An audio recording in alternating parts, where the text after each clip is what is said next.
There's a subset of questions that are related to stability and lapse rates that aren't interested in looking at individual layers as we've looked at already, but imagine the question: what would happen if I took air from the surface and simply lifted it up and up and up and up and up? And what would eventually happen? Would if it were stable near the bottom, which we had seen before, would you eventually reach a point where it's unstable? Where would it become saturated? Those sorts of questions. So in this case, we're going to start from the ground surface and just keep lifting and looking at what the temperature is and dew point is at every single level. So we're going to have a parcel temp and a parcel dew point. And we're going to start at the surface, 34, 22. And so let's imagine that I then force this up to the next level, and it's going to cool at the dry rate of 10 degrees every kilometer. So that's going to get me 29 degrees, and the dew point is 21 degrees. I then keep going. I go up, and I get 24 degrees and 20 degrees.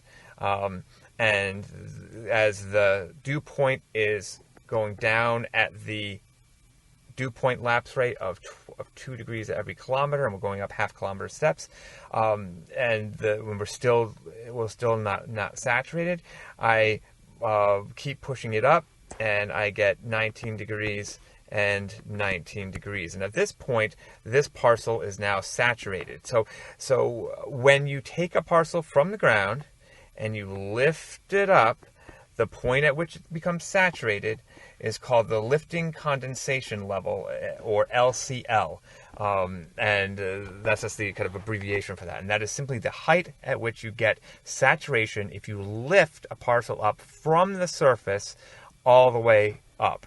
Now notice we're not even talking stability here. We're simply taking this parcel and just lift, and that's and then at the lifting condensation level, that's the height at which we are saturated. At that point, if we keep lifting, we're going to have to cool at the saturated rate. Okay, so that would mean for half a kilometer, in this case, it's going to cool by 3 degrees, so I'm going to get 16 degrees. The dew point will also drop, but it's going to now follow the temperature. So it's going to be equal to it at every point. So I'm going to get 13 degrees, and 10 degrees, and 10 degrees, and so on. Okay, as I lift this up. Notice now we can kind of see some measure of stability. As I go up, notice that at each level I'm colder than the environment. So when we compare at each point the temperature with the environment, we are colder. So pretty much and at the surface, obviously we're equal because that's where we're starting. At some point though, I become warmer. So at this point, I'm warmer. Okay, so I'll actually use a red circle here, and so here I'm warmer. And so at this point, if we push this up and we get to the point where it is warmer, this is what would be called the level of free convection. So essentially, it's the level that you would reach, the height, the LFC, the height that you would have to lift it before it became unstable and so on, what is called the level of free convection. Eventually, we may reach another level, like maybe way up top. Okay, 5 kilometers, whatever it is, where it's stable again. And if at that level, which I don't have on this chart, would be what would be called the equilibrium level. The equilibrium level,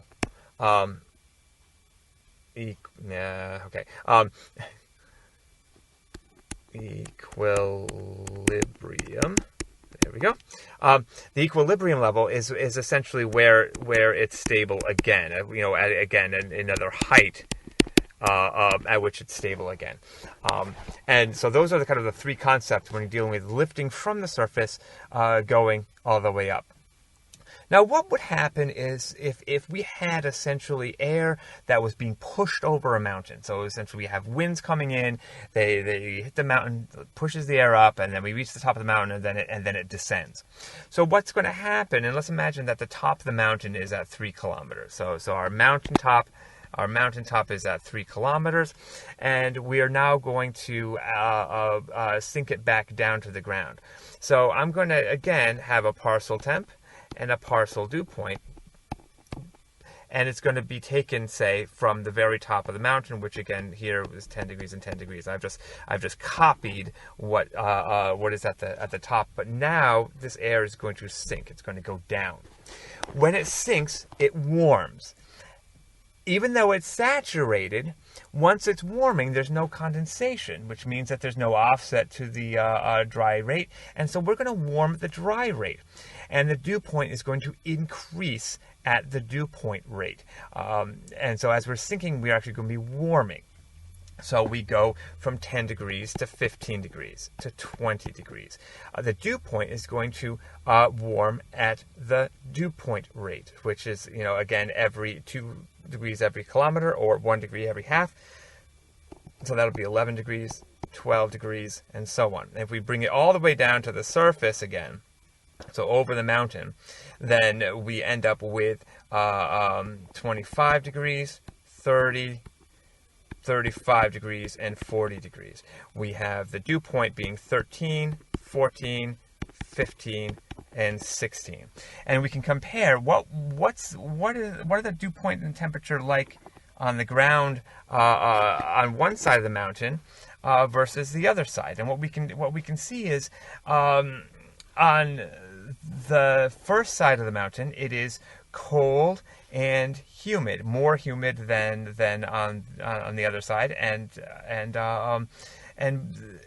it's warmer on the other side. So by forcing the air up and over the mountain, we in fact may create the properties of the air such that it is warmer on the other side and drier on the other side.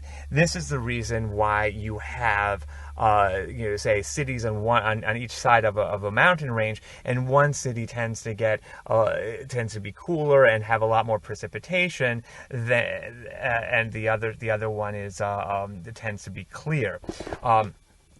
Just as a note, clouds would typically form at the LCL. So this is at this point where essentially lifting air becomes saturated.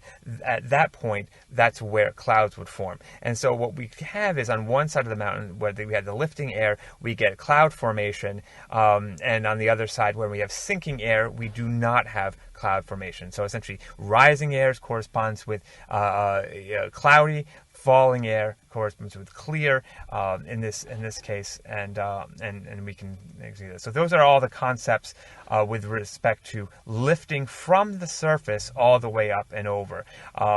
And although it's related, it is somewhat different than looking at the individual layers and testing for stability of individual layers, which I've done in the previous movies.